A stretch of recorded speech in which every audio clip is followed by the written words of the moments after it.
Jurassic Park a thriller really undercuts it. Jurassic Park, when I saw it, was the most mind-blowing experience ever. Because CGI wasn't really used in movies. I mean, it was used in like The Abyss and T-1000, he was CGI, but to this extent, making full-fledged animals that are the star of your movie, Jurassic Park changed entertainment at the genetic level, and Jurassic Park is awesome-tacular.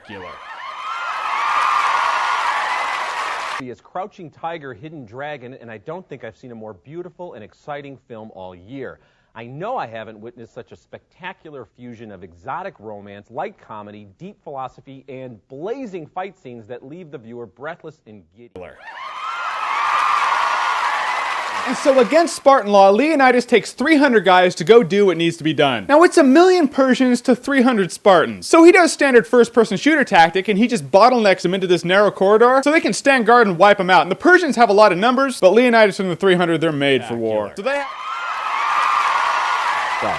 Brendan Fraser stars as an American fortune hunter who joins a librarian and her brother on a team to find the treasure of the lost city of the dead. Unfortunately, in the process, they wake the dead, and they unleash the 10 biblical plagues of Egypt. All of the movies a little vague. Cool. I mean, the last 20 minutes of the Avengers alone are worth it. The last 20 minutes of this movie, I'm telling you, man, just all sorts of kick-ass. But other than that, you have another 2 hours of movie that's just also really good. It is kind of an end of an era, you know? I mean, yeah, they'll have another Avengers movie and they'll all come together again, but it won't be as cool as that first time you see all these characters together in one movie. The original...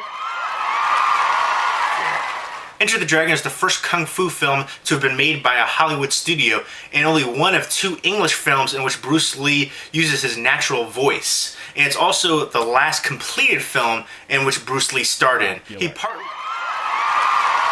Cool movie. The Matrix stars Keanu Reeves. He's this computer hacker type guy. He's not really fulfilled in his life. Classic protagonist story right there, but then Lawrence Fishburne finds him and he's like, I give you a choice, Neo. Blue pill or red pill? He takes the red pill. Then he learns the truth.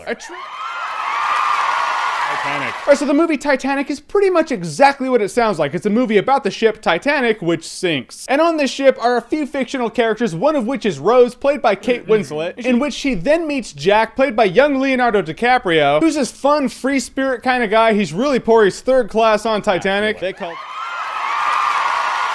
But in Terminator 2, you have Arnold Schwarzenegger, a T-800 machine, same model that's in Terminator 1, and you have Robert Patrick playing the T-1000. So you can have them throw each other through walls and they're not gonna die from it. You're just gonna be absurdly entertained by it. And as for the T-1000 in Terminator 2 remains one of the deadliest bastards ever put in a movie. This guy...